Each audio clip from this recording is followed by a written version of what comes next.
All right. Well, it's time we talk about the first of the Tales novels. Back in the Bantam era, we got three Tales novels, and then two other. They were collections of short stories that were specifically written to be in anthologies. We would later get Tales from the New Republic and Tales from the Empire, which were Tales from the New Republic was unpublished West End Games short stories, and Tales from the Empire was just recollected West End Games short stories. But I'm going to talk about the first Tales book, which is Tales from the Mos Eisley Cantina. And this was edited by Kevin J. Anderson. And we're going to go story to story, and I'll discuss who wrote it and what they're about, because they're fairly short. So, We Don't Do Weddings. The Band's Tale by Kathy Tyers is about the poorly named Jizz Whalers,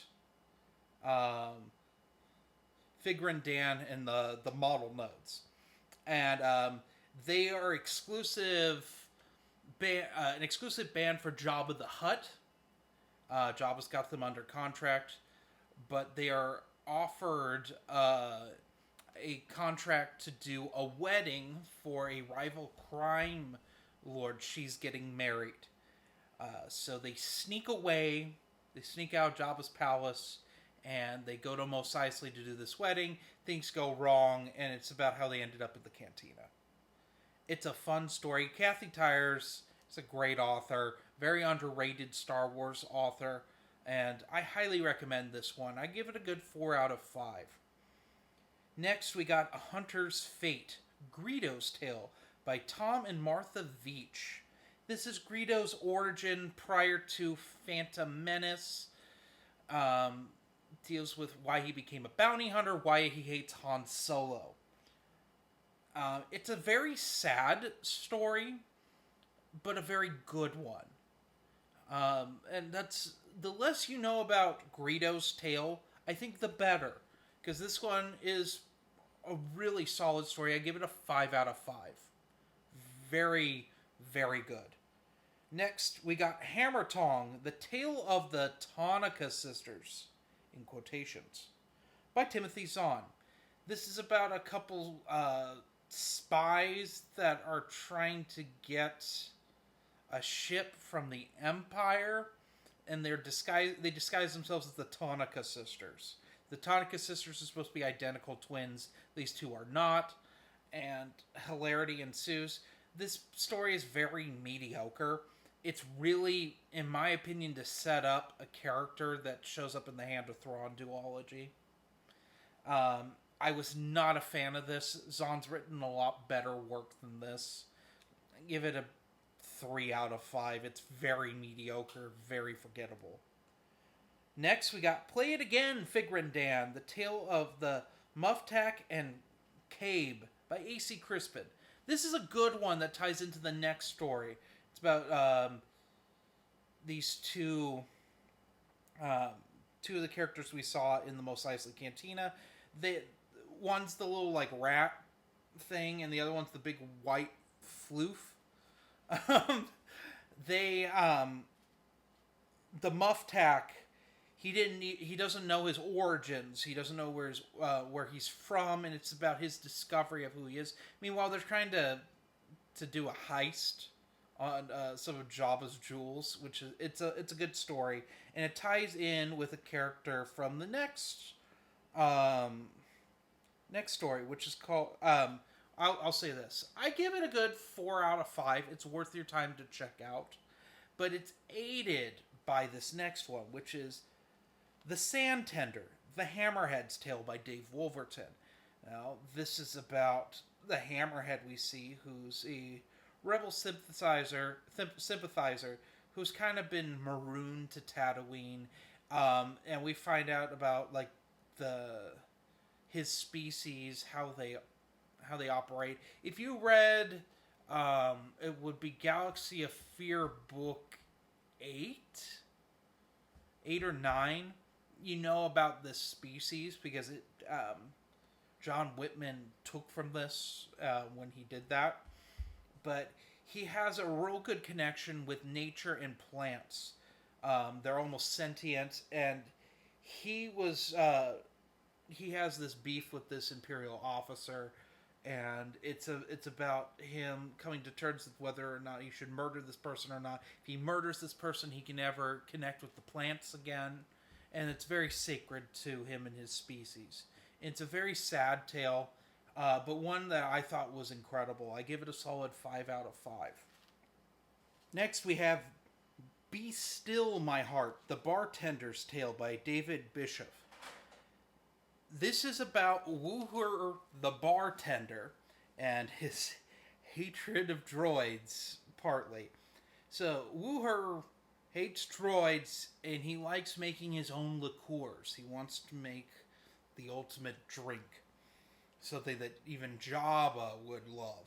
So, this deals with that, and he runs into a droid that he curses but ends up joining forces with after Greedo's killed because he has a special type of like blender thing and he wants to use part of Greedo for that drink. It's not much to it. It's very forgettable, even though it sounds more interesting than it actually is. I give it like a 3.5 out of 5. It's okay. Next, we have Night Lily, The Lover's Tale by Barbara Hambly. This has to do with another 2 patrons of the bar. One is like, he's like a he's like a customs agent. And the other one's this woman he wants to bed this woman. Not a human woman, the other, like, alien. He's just kind of being a sleazeball, and he kind of gets his comeuppance, and we just witness, like, what happens in the cantina. So, like, a lot of these stories, about half of them take place in the cantina during the events of A New Hope. That's how they're all tied together, right? This one is one that just solely pretty much focuses on that. It's very boring, if I'm being completely honest. It's way too long for what it is. There's another story in this that deals with lovers. I wouldn't call these people lovers, even though they call it the lover's tale. It's really just a guy trying to get his rocks off and kind of getting some karma about it. That's basically it. I won't spoil further than that, but it's just too long. It's honestly, it feels like the longest story in Tales from the Mos Eisley Cantina.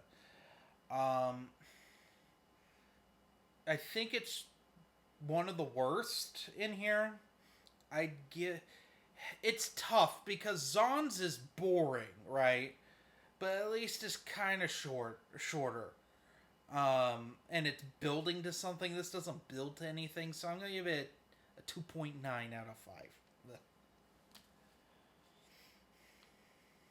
Next, we got Empire Blues, The Deveronian's Tale by Daniel Key Moran. This has to deal with the Deveronian in the bar and his love of music. It ties back into Kathy Tyer's story a bit, and him wanting to listen to Figure and Dan and the Model Nodes. Not really about it. It's enjoyable.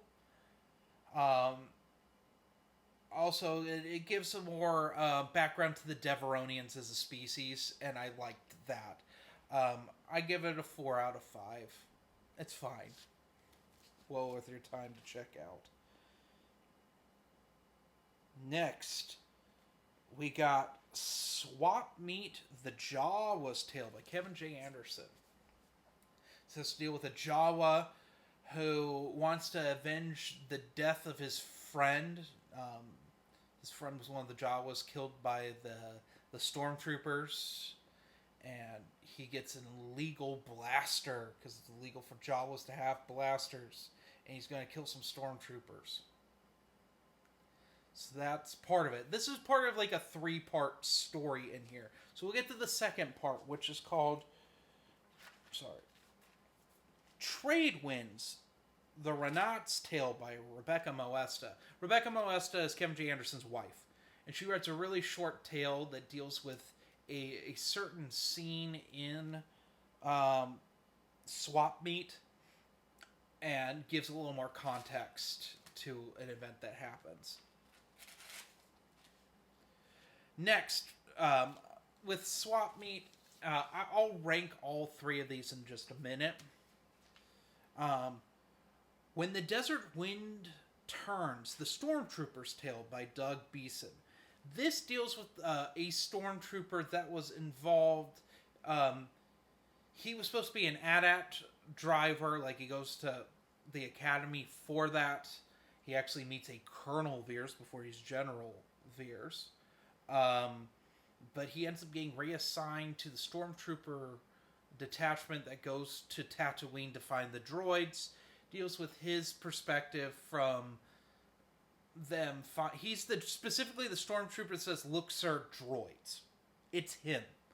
And he's involved with all sorts of things that happen in the original movie, as well as he's one of the two stormtroopers that goes into the Cantina after Obi-Wan cuts off Ponda Baba's arm. So, anyway. And like, it goes from that to, like, the climax. And we get the climax of Kevin J. Anderson's story that's left open. What would I rank all three of these? I think Kevin J. Anderson's story is a good 4.5 out of 5. It's very creative. Who would have thought I would like a Jawa story? Rebecca Moesta's, before you read Doug Beeson's story, I laughed out loud at the end of it. Because, like, I kind of sensed once we got into her story that there's going to be a twist on Kevin J. Anderson's. And I give that a 4 out of 5. It's very short, though. Then Doug Beeson's story, When the Desert Wind Turns, I think is a very interesting story. Very West End Games-esque with its ending. I won't go further into that. And I give it a 4.2 out of 5. Still pretty good. Next, we get one of my favorites, Soup's On, The Pipe Smoker's Tale by Jennifer Robertson. And this is about the pipe smoker who is an Anzadi. Now, you might not know what an Anzadi is. They're basically the vampires of the Star Wars universe, and they drink your soup, which is from your brains, and they look for someone who's had a lot of adventure in their lives. They're basically like a race of serial lobotomizers / killers in the Star Wars universe. Anzadi, very underutilized. They show up in some of John Ostrander's stuff with Quinlan Vos. And as a kid, they scared the bejesus out of me. I was deathly afraid of Anzadi. I used to have nightmares about them when I was in elementary school. They're creepy. They're weird. And this is one of the probably the only Star Wars story that's told in first person that I actually like. And it has to be. First person from a serial killer. It's kind of like American Psycho, but not horribly boring and graphic. So this gets a solid 5 out of 5 from me. Definitely in my top 3. Next we go to At the Crossroads, The Spacer's Tale by Jerry Olshan? I don't know.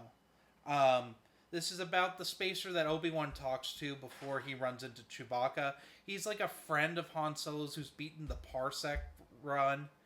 The Kessel run in less parsecs than Han Solo has. And he's going to go brag, but he never gets to because people are after him because he has hot cargo. And that's basically it. It has a couple funny moments, but overall, I thought it was kind of crap.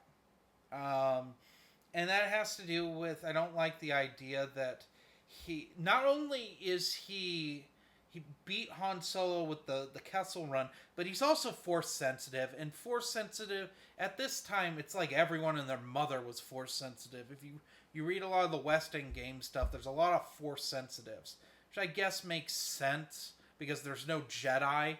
But you would have thought there'd be less of them because Vader and the like people like Inquisitor Tremaine and Jarek would have hunted most of them down.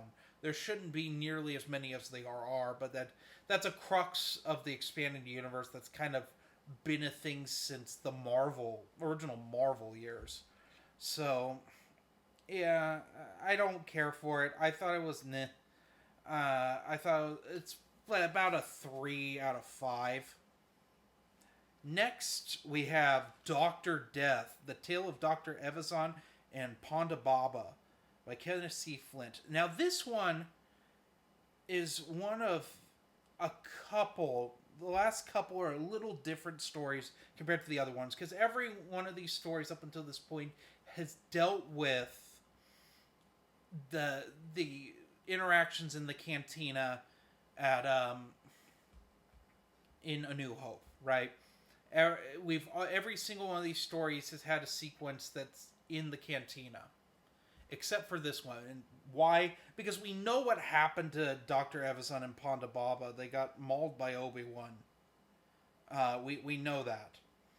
So it's dealing with the aftermath and Dr. Evazan's experiments, which we talked about last year when I reviewed Galaxy of Fear, because John Whitman continues Dr. Evazan's experiments, but Ponda Baba is only sticking around with Dr. Evazan until he can get a new body with an arm. Dr. Evazan's trying to create eternal life by swapping your conscience into another body. It's kind of a creepy story, but I liked it. It's very on brand for Dr. Evazan, and I like his and Ponda Baba's relationship in it and how strained it's become. It's a nice afterword to what happened in A New Hope. I give it a good 4.7 out of 5 stars. Next, Drawing the Maps of Peace, The Moisture Farmer's Tale by M. Shane Bell. In this, we have a moisture farmer who's on the edge of the Judland Wastes. Either the Judland Wastes or just the Dune Sea. And he starts making deals with the Tusken Raiders to trade water and stuff for, like, peace.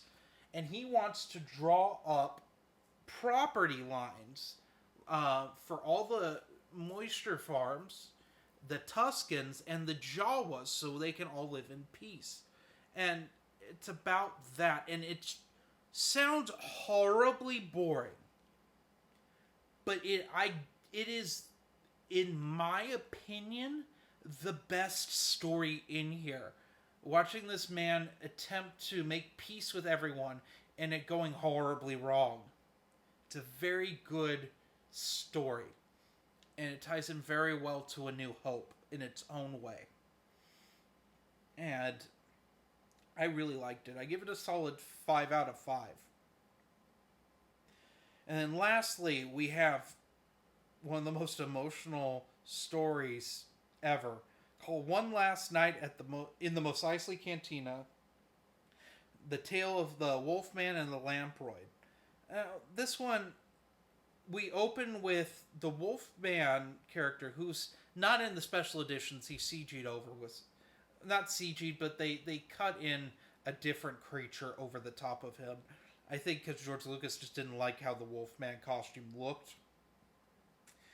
He is flying in the Battle of Endor, and then he flashes back to when he met the Lamproid, and the two of them falling in love in the Mos Eisley Cantina. Cut to them at the Battle of Hoth when they've joined the rebellion, and the less I say about this, the better. It's Judith and Garfield Reeves Stevens do a fantastic job. Easily one of the most emotional endings to a Star Wars story I've ever read. I probably put it in my top 5 saddest ends, and just a perfect way to end Tales from the Mos Eisley Cantina. I really like how it's told, but it's one of those. It's very hard for me to review it without spoiling it, so I won't go further. But I give it a 5 out of 5. So I'm going to give you my 5 favorite stories out of Tales from the Mos Eisley Cantina, which would be The Drawing the Maps of Peace, One Last Night at the Mos Eisley Cantina, Soup's On, and The Sand Tender. Those are my favorites. But honestly, with the exception of a couple, I think these are all well worth your time. I wasn't a fan of Hammer Tong and a few others, like Night Lily. I'm just, not that good. But when you have a book, an anthology book like this, where it's written by multiple authors, or even by one author, we've talked about this on my podcast, King of Our Nightmares, with Stephen King stuff, it kind of ends up all over the place. So this is probably one of the most consistent Star Wars, well, in general, consistent collection of short stories I've ever read. What would I rank this book overall? I give it a solid 4.2 out of 5. Most of this is very good. Some of it's okay. A couple are bad. But overall, it's worth your time to check out. I look forward to reading more of these anthology Tales stories at another time. And don't mix this up with Tales Comics. Tales Comics is fecal urgency. This is just a nice like loaf of bread. It's worth your time to enjoy. So, anyway, have a nice day.